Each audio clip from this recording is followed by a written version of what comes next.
अब बुध और शनि, जब बुध किसी जातक की कुंडली में, किसी लड़की की कुंडली में अगर बुध और शनि सप्तम भाव में होते हैं तो उस जातक का पति अधिकतर नपुंसक स्थिति में पाया जाता है। जब ये कौन सी राशि में हो, मतलब बुध और शनि किसी लड़की की कुंडली में सप्तम भाव में बैठे हों, सप्तम भाव को दोनों ग्रह देख रहे हों, तो उस स्त्री का पति नपुंसक वाले गुण उसके अंदर आते हैं, नपुंसकता उसके अंदर आ जाती है, वो स्त्री से दूर भागता है। अगर ये चर राशि में है तो ऐसा व्यक्ति घर से दूर रहने वाला होता है। ये स्थिर राशि में है तो पति घर में रहता है। द्विस्वभाव राशि है तो वो बाहर से आना जाना उसका लगा रहता है। अगर ये योग किसी लड़की कुंडली में बनता है तो ये वाला योग मैरिज लाइफ को सबसे ज्यादा खराब करता है। अगर लड़के की कुंडली बना हुआ है तो पत्नी को दिक्कत बनाएगा, अगर लड़की की कुंडली बना हुआ है तो उसमें जातक को प्रॉब्लम देगा। नपुंस चर राशि में बैठेगा तो उसका पति दूर जाने वाला होगा, घर से परदेश रहेगा। वही लड़की जैसे कॉल ले आएगी, वो तो रहती है इंडिया में और वो रहेगा मतलब ऑस्ट्रेलिया में। अगर द्विस्वभाव राशि में है तो इंडिया में रहेगा, आना जाना लगा रहेगा। स्थिर राशि में है तो घर में ही रहेगा।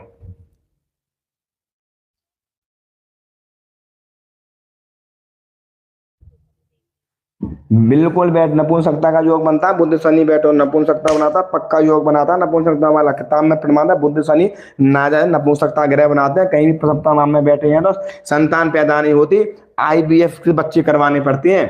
अगर किसी लड़की की कुंडली में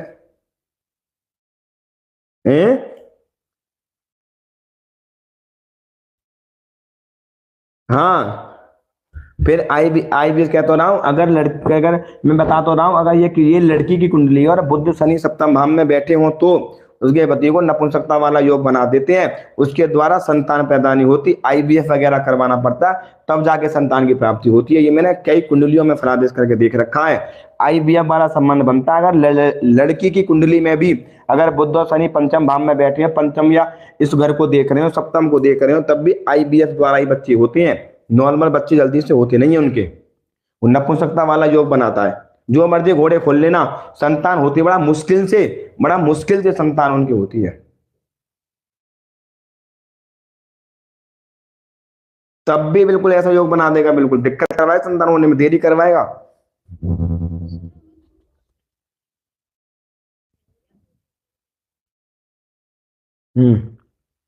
बिल्कुल, योग तो दोनों आपस में मिलेंगे तो कुंडली में नपुंसकता वाला योग ला देंगे, व्यक्ति के अंदर क्षमता पैदा कर देंगे। मैंने कई लड़कियों को ऐसा देखा शादी के बाद भी, क्या कहती हैं कि गुरुजी हमारी शारीरिक संबंध करने की इच्छा ही नहीं होती, फिर इच्छा ही खत्म कर देता है अगले कुंडली में होता है तो मैंने इंटरेस्ट खत्म कर देता है बिल्कुल ही।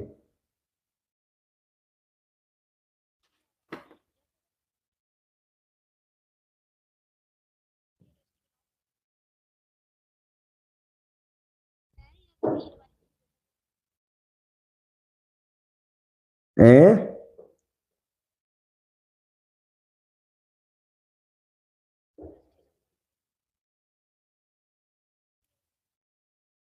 यही ग्रह देते हैं प्रॉब्लम, शनि चंद्रमा भी दे देगा, राहु भी दे देगा, बुध भी दे देगा, यही ग्रह ऐसा देते हैं। ये ग्रह तो ऐसी ऐसी प्रॉब्लम दे देते हैं कि ऐसी जब किसी की कुंडली बन जाती है ना तो कई पति ही अपनी पत्नी को कह देते हैं कि पर पृष्ठ गमन कर लो, कि आप जाकर रिलेशन चला लो, कोई दिक्कत नहीं, ऐतराज नहीं करते वो, क्योंकि वो उस चीज का सुख नहीं दे पाते उसको। तो कई पतियों को पता होता है।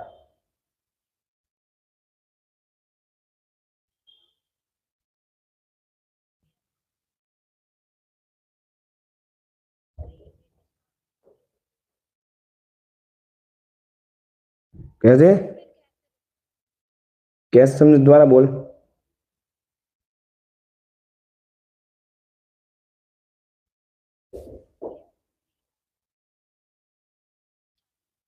तो अब वो उसकी मुझे कुंडली देखनी पड़ेगी ना कि बुद्ध जरूर नपुंसकता वाले पैदा करता है। बुद्ध नपुंसक ग्रह, शनि नपुंसक ग्रह, राहु भी ऐसा एक ग्रह है, चंद्रमा और डिस्टर्ब होता है, तो नवांश में कंडीशन देखनी पड़ती है, बिल्कुल होगा। कोई विषम राशि में विषम राशि में तो नहीं है, यही ग्रह बनाते हैं। शुक्र नहीं बनाएगा, शुक्र तो कमजोर होगा तो हार्मोन्स को रिस्ट कर देगा व्यक्ति को। शुक्र कमजोर होगा तो हार्मोन्स को दिक्कत दे देगा। बुध और शनि तो नपुंसकता बना देंगे बिल्कुल, नपुंसक वाले ग्रह बना देंगे बिल्कुल। हाँ बिल्कुल ठीक करना पड़ता है, ग्रह को देखना पड़ता है, तब जाके मूंगा बूंगा कोई स्टोन वगैरह पहना के कोई उपाय वगैरह करके तब उनको बल करके तब जाके संतान होती है, बड़ा मुश्किल से। अधिकतर तो आईवीएफ ही होता है उनके, सीधा सीधा।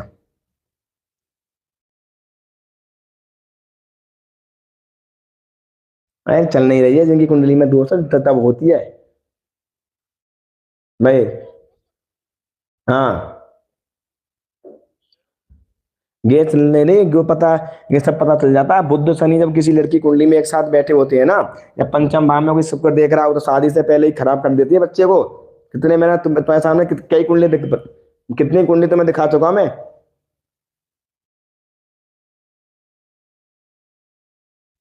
भाई। भाई तो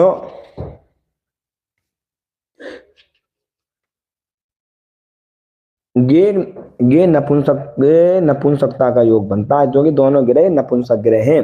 तो ये बुध शनि नपुंसक ग्रह हैं। बुध शनि वाली व्यक्ति को कोई कोई वर्चस्व नहीं होता।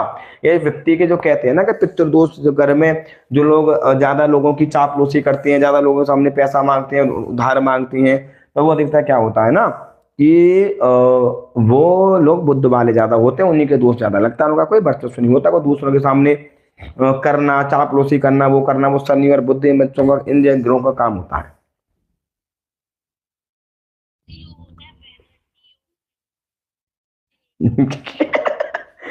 ये जो अभी जो बहुत टाइम लगेगा पढ़ने में, ये सब ग्रहों के बनता है। अब लगा लो गुरु शनि एक साथ अच्छी पोजीशन पे बैठा हो तो बड़ा कर्म योग बनता है। कर्म योग अच्छी पोजीशन पे बैठा हो, बृहस्पति और शनि अच्छी कंडीशन पे बैठे हो तो कर्म योग बनता है। ब्रह्मा योग में व्यक्ति ब्रह्मा की समावर्तन अच्छी करता है, कोई नई रचना करने पर, उत्पत्ति करने वाला, तप करने वाला, अच्छी साधना करने वाला, बहुत अच्छा होता है वो। हैं? वेद अलग अलग योग का अलग अलग प्रभाव होता है, वो कंडीशन पर डिपेंड करता है ग्रह क्या, वो किन ग्रह में बैठ कर क्या प्रभाव दे रहा है। अब ग्रह तो कहीं भी बैठ के योग बन जाए, किसी कुंडली में कोई अच्छा योग बनना हो, बस सिंहासन योग बनना है, वो जिंदगी जी रहा सा नरक, तो सिंहासन में घंटा बजाएगा कुंडली में उसकी।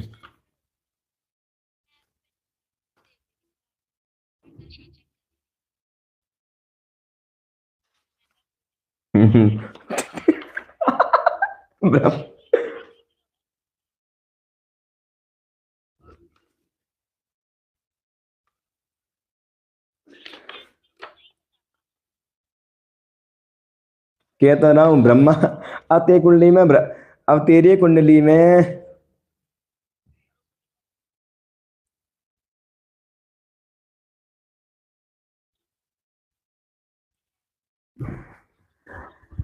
अगर किसी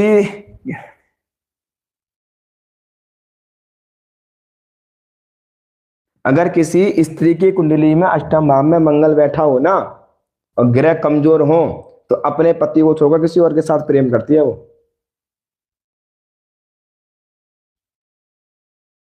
अगर अष्टम भाव में मंगल बैठा हो, पाप प्रभावों में हो, तो ऐसी स्त्री अपने पति को छोड़कर किसी और के साथ में, और किसी के साथ में प्रेम करती है।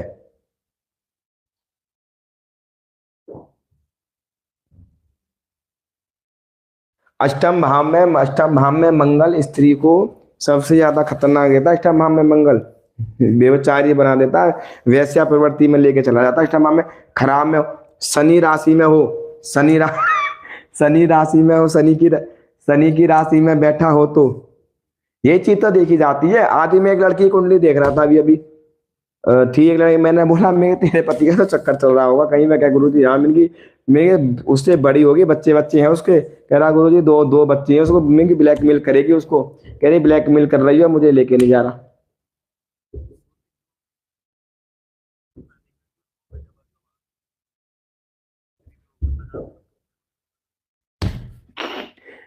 अब पता लगे क्या मैं जो शिवम के साथ ही पंगा हो गया।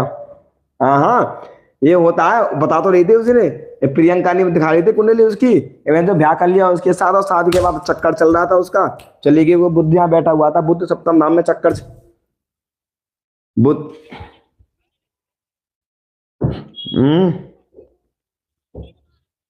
हम्म। चक्कर बिल्कुल चलता है। लड़के की कुंडली के तो ना, लड़के का भी पता ऐसे ही चल जाता है, सप्तमी में उसका लग्नेश कहाँ बैठा हुआ है, मंगल शुक्र किसी कुंडली में होता है ना, मंगल शुक्र, तो ज्यादातर चक्कर ही चलता है, बाहर लड़कियों में इंटरेस्ट बाजी रखता है। राहु लड़के की कुंडली में, राहु शुक्र अगर एक साथ बैठा है तो अफेयर की स्थिति बनाता है, वो बाहरी संबंध बनवाता है। जो लोग बेवकूफ चूतिया पढ़ाते रहते हैं, नहीं चलता, चक्कर चलवाता है, मैंने हजारों कुंडलियों में देख रखा है। बाहर इंटरेस्ट बढ़ाता है, बिल्कुल बाहर लेके चला जाएगा, बिल्कुल इंटरेस्ट बनाएगा, घूमता रहेगा, लड़कियों को ताड़ता रहेगा बाहर। हाँ क्या।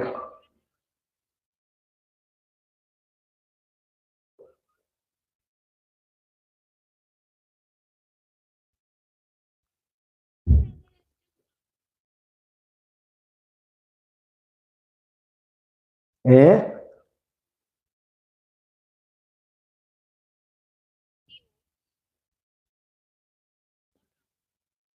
बिल्कुल बिल्कुल नाश, बिल्कुल नाश कर देगा, बिल्कुल वैश्या प्रवृत्ति में लेके चला जाएगा, धोखा देने वाला होगा, चक्कर चलवा देगा, दिक्कत करवा देगा, कंडीशन बहुत ज्यादा खराब कर देगा, बिल्कुल बहुत ज्यादा डिस्टर्ब कर देगा। राहु अगर, अगर राहु सप्तम भाव में नीच का होकर, राहु अगर खराब होकर बैठा है ना, शनि और बुध का प्रभाव पड़ रहा है उसके ऊपर, तो तब भी वो वैश्या प्रवृत्ति का बनवा देगा, चक्कर वक्कर चलवा देगा, अब अफेयर चलवा देता है बहुत हद से ज्यादा। हाँ तो फिर वो खुद तो बना देगा, मैं तो भाई, मैं तो उसको,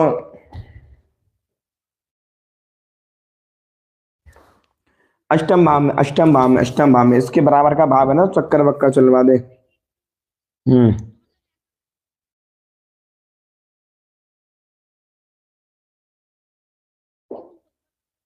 हाँ हाँ, ये चीज डिपेंड करती है कि कोई अच्छा ग्रह उसको देख रहा हो। मैंने कितनी बार बोला, बिना नवांश के कोई चीज को डायरेक्ट नहीं कर सकते, तुम्हें नवांश देखना जरूरी है, बिना नवांश के नहीं हम किसी को कह सकते। कई बार क्या होता है ना, स्थितियां ऐसी बन जाती हैं कि जहां तक इन कंडीशनों में आगे बढ़ता नहीं है, उन कंडीशनों में जहां तक जाता नहीं है, स्थितियां बहुत सारी आ जाएंगी सामने उसकी में, ऐसी परिस्थितियां, पर वो जाएगा नहीं। हाँ बहुत से लोग फंस गए जरूर इसके चक्कर में, मतलब ये वाला योग बदनामी वाला योग है, तो बदनामी तो उस चीज में करवा देगा तुम्हारी, पक्का करवाएगा, बदनामी कैरेक्टर को तो खराब करवा ही देगा 100%।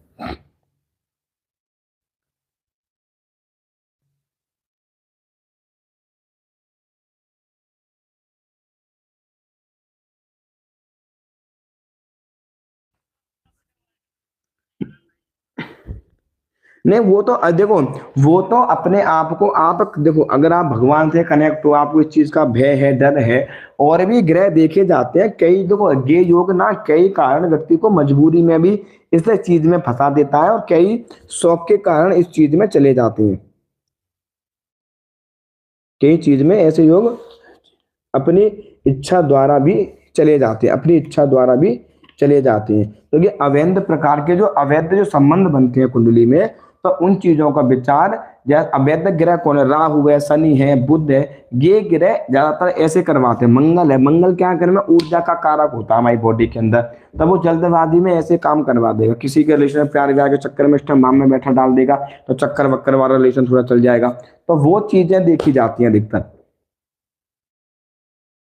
अधिकतर वो चीजें व्यक्ति को निर्धारित।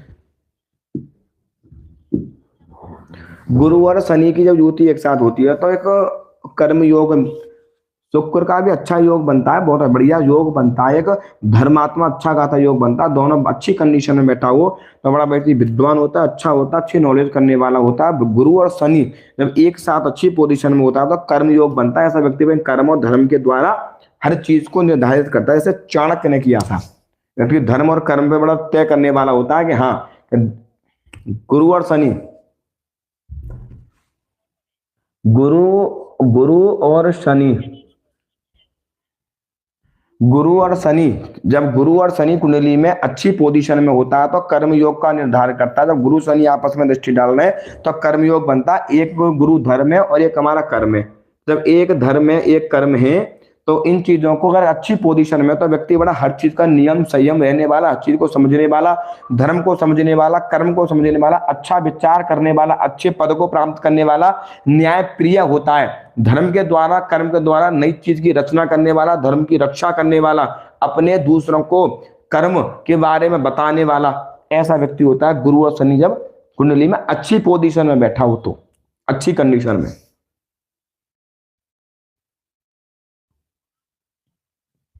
हम्म।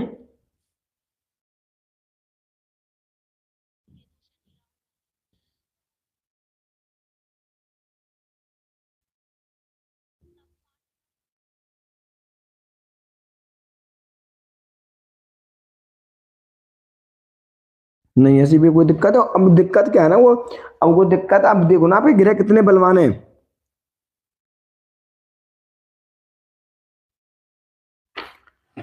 आप समझे नहीं, ग्रह क्या है, एक एक राक्षस थे, एक देवता थे। देखो देवता, देव लगन और राक्षस लगन में अंतर क्या होता है। अब देखो देवताओं को भी एक खुजली होती थी, देवताओं को भी एक मन नहीं लगता था, वो भी कहते थे यार राक्षस लड़ाई नहीं कर रहे, राक्षस लड़ नहीं रहे, तो उन्हें याद करते थे, तो राक्षस तो लड़ने उनके पास पहुंच जाते थे, तो वो भी देवता भी शांत नहीं बैठते थे, वो भी लड़ाई झगड़ा कोई ना उनके बारे में सोचना, उनको जाकर छेड़ना, वो करना, तो वो भी करते थे दोनों, कम वो भी नहीं थे, तभी तो युद्ध होता था। अब वो राक्षसों को याद करते थे, तभी तो होता था भाई बहुत टाइम हो गया, कोई भाई राक्षस आए, लड़ाई कर लो, ये कर लो। तो जो सृष्टि बनी है, देखो ये उसका पति है और ये उसकी पत्नी है, तो ये यहाँ पर देव है कि राक्षस है। तो जब तक जीवन में अब पति पत्नी में लड़ाई झगड़ा, थोड़ा सा मन मुटाव वाली चीजें नहीं आएंगी, तब तक जीवन अच्छा नहीं चलता। अगर दोनों एक स्वभाव के होंगे तो भौंदू से एक कोने में पड़े रहेंगे, दोनों समझेंगे नहीं चीजों को। एक जल है तो एक अग्नि है, एक अग्नि है तो एक जल है, तो इस कंडीशन में कुंडली में मिलती है, तो एक देव होता है, एक राक्षस होता है, तो दोनों में कोई ना कहीं टकराव वाली स्थिति रहती है। तो देवता भी अब लग मान के चलिए सूर्य राजा है, तो देवता भी कम नहीं थे, देवता भी थोड़ा सा थे, मतलब थोड़ा सूर्य राजा है, रानी बड़ा थे, मतलब ये भी उस कंडीशन में थे थोड़े से। तो देवता भी थोड़ा राक्षसों को याद करते थे कि यार भाई लड़ाई करने के लिए नहीं आए, ये करने के लिए नहीं आए, तो वो चीजें वो राक्षस भी कहते थे याद करना, चलो लड़ाई करने के लिए, झगड़ा करने के लिए चलो उनके पास। तो ऐसे क्या होता है, जब देव लगन वाले व्यक्ति होते हैं वो दूसरों को जाकर छेड़ते हैं, सिंह लगन वाला हो गया, मेष लगन वाला हो गया, धनु लगन वाला हो गया, तो ये क्या करते हैं देव लगन वाले, सामने वाले को छेड़ेंगे जाके फालतू में, देखा होगा बेफालतू में गुस्सा करना, बेफालतू में चिल्लाना, गुस्सा छोटी बात गुस्सा करना, झगड़ा करना, वो छेड़ने वाला काम ज्यादा करते हैं, दुश्मनों को जलाने वाला काम भी ज्यादा करते हैं देव लगन वाले व्यक्ति। जलाने वाला काम करेंगे ना तभी तो लड़ाई झगड़ा होगा, तो जब जलाएंगे नहीं सामने वाले को, क्योंकि इनके अंदर क्या है ना, एक थोड़ा सा ईगो वाली बात आती है, देव लगन में क्या होता है ना, ईगो वाली बात थोड़ी सी आती है, तो ईगो दिखाना अपना, थोड़ा सा वर्चस्व ऊंचा बढ़ के दिखाना, तो सामने वाला किलसेगा जलेगा, तो तब ऐसी चीजें होती, लड़ाई झगड़े वाली चीजें उत्पन्न तब होती है।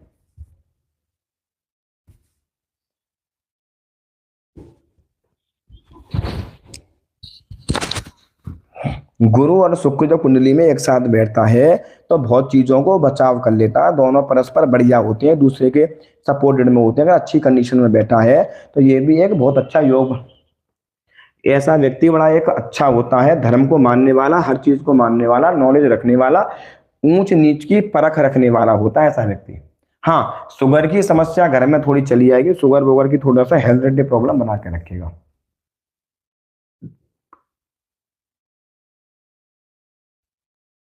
हम्म।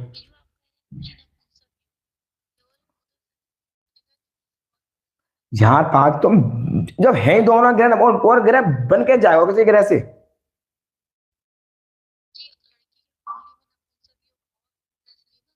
क्यों और कैसे बन जाएगा, और ग्रह से बन के जाएगा जब, अब ये बता, अब सरकारी नौकरी लगी है तेरे भाई की, तो उसकी जगह ड्यूटी करने तू जा सकती है क्या, है नहीं जा सकती ना। तो ऐसे ही जब बुध और शनि, ये दोनों, अब बुध को भी नाजायज ग्रह, शनि भी नाजायज वाला ग्रह, तो ये दोनों नपुंसक ग्रह हैं, जब दोनों एक साथ बैठे तो नपुंसकता को बढ़ा देते हैं व्यक्ति के अंदर, और शुक्र हार्मोन्स है, शुक्र पैदा करने की क्षमता को दर्शाता है व्यक्ति के अंदर। शुक्र कौन है, पैदा करेगा, पैदा करने की क्षमता को दर्शाएगा, हार्मोन्स को दर्शाएगा वो सबसे ज्यादा व्यक्ति के अंदर। तो एक ग्रह को उसका डिपार्टमेंट मिला हुआ है, तो उसी चीज को दर्शा। अब ये थोड़ी कह देंगे कि सूर्य नपुंसक बना देगा। सूर्य कैसे नपुंसक बना देगा, बृहस्पति कैसे नपुंसक बना देगा, मंगल कैसे नपुंसक बना देगा? बुद्धि तो बनाएगा, या शनि बनाएगा, या फिर राहु बना देगा। अब परस्पर थोड़ा चंद्रमा की कंडीशन को देख लो। चंद्रमा क्या है, लड़का हो लड़की हो, कोई भी कुंडली में यही ग्रह नपुंसकता वाला योग बनाएगा। अगर विषम राशि में हो तो और ज्यादा योग बनाएगा।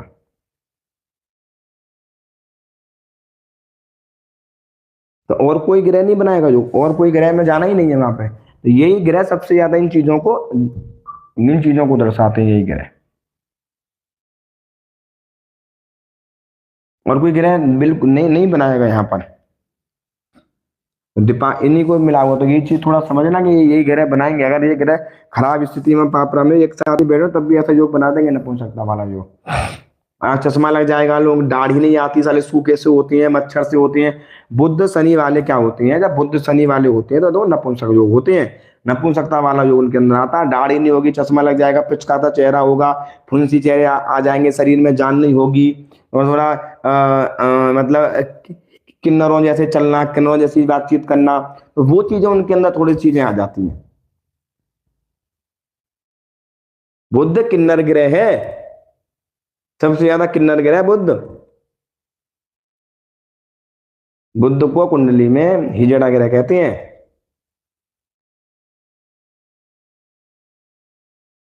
समझ में आई बात? कुंडली में बुध किन्नर ग्रह होता है, शनि के साथ बैठता है, उसका परम मित्र है, तो ये नपुंसकता वाला योग बनाते हैं, किन्नर वाला योग सबसे ज्यादा पैदा कर देते हैं। और ये मैंने कितनी कुंडलियों में कहा है, मैं संतान होगी नहीं पति के द्वारा, जो मर्जी घोड़े खोल ले। अगर किसी लड़की कुंडली में पंचम भाव में बैठा हो, कहीं भी बैठ जाए, संतान होती नहीं है, अधिकतर दिक्कत ही आती है। अगर एक खराब स्थिति में है तो, पाप प्रभाव में है, खराब स्थिति में हो, तब बहुत ज्यादा नुकसान देता है। खराब स्थिति में नहीं है, कोई बृहस्पति देख रहा है, कोई मंगल इसको देख ले, सूर्य इसको देख ले, शुक्र इनको देख ले, तो केतु इसको देख ले, तो क्या करेगा व्यक्ति? बहुत ज्यादा दवा गोली खा खू के कर करू के संतान की प्राप्ति हो जाती है व्यक्ति के अंदर।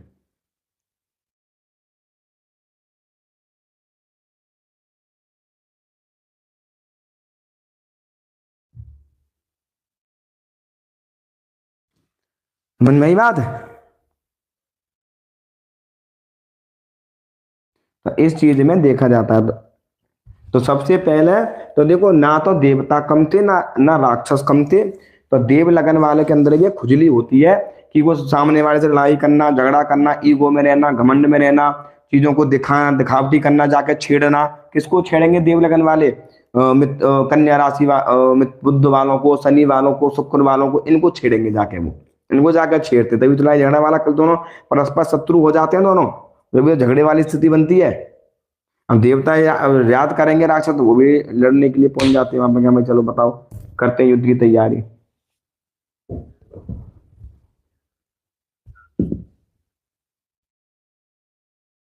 अब ये नहीं है भाई, ये खुजली होती है लोगों के अंदर, जैसे मान के चलिए बुद्ध वालों के अंदर एक खुजली होती है, वो वाले थोड़े मजाक टाइप छेड़ते रहेंगे कोई ना कोई बात। वो सूर्य के साथ में होता है ना, बुद्ध के अस्त नहीं होता, बुद्ध को अस्त कम होता है, डिग्री देखी जाती है। वो सूर्य से एक घर आगे एक घर पीछे ही होता है वो, या सूर्य के साथ मिलता है बुद्ध।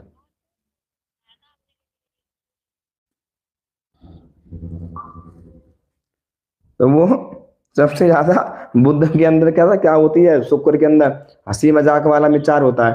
सामने वाले को छेड़ना, मजाक करना, हंसी मजाक करना। और कोई मिल जाए शनि और वो सींग लगन वाला और मेष लगन वाला था, थूत फेर देता है बुद्ध। मैं तो मजाक पसंद ही नहीं आती उसे, इसलिए इसलिए चलते नहीं रिलेशन। मजाक जल्दी से पसंद नहीं आती, जल्दी से वो जरा इलझ जाएगा, चिढ़ जाएगा। बुद्ध वाले फर्क नहीं पड़ेगा, बुद्ध वाला तो मजाक करेगा, बुद्ध वाला तो क्या तो राम। अब वो अब बुद्ध अब बुद्ध वाला तो सहन कर लेगा, बुद्ध वाला तो मजाक सहन कर लेगा, पर यह है कि सी लगन वाला मजाक सहन नहीं कर पाएगा, वो साला कह देगा, गाली वाली बक देगा, कर देगा, झगड़ा बच जाएगा दोनों में। बुद्ध माने द्वैत स्वभाव ग्रह होता है, कभी उधर चुगलखोर करने वाला, चुगली करने वाला, जैसे उधर करने वाला ग्रह।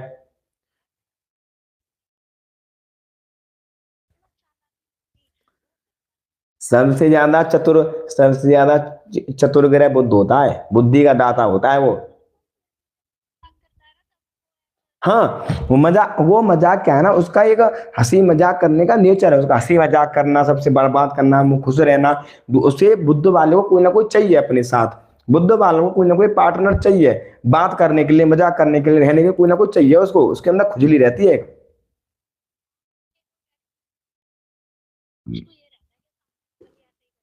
भाई इसी चक्कर, और वहां मिल जाए कोई बंदा ने, कोई सींग लगन वाला, वैसे लगन वाला, तो वो लड़ाई, लड़ाई झगड़ा क्लेश वलेश हो जाता था, लट्ठा मजा बच जाएगा, जय श्री राम हो जाएगी फिर।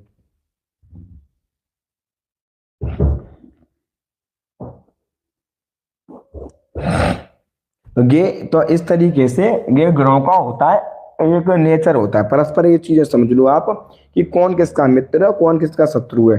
अब रही बात गोचर की, अब गोचर को किस तरीके से आपको देखना, दोबारा डिटेल में आप सुन लो। गोचर में सेम कंडीशन वही रहेगी, पर हमारी परस्पर कंडीशन क्या है, जैसे मान के चलिए कि अब वर्तमान, हर व्यक्ति वर्तमान की स्थिति को देखता है कि भाई वर्तमान में स्थिति ग्रहों की क्या चल रही है, उस स्थिति को यहाँ यहाँ बिठा लो आप।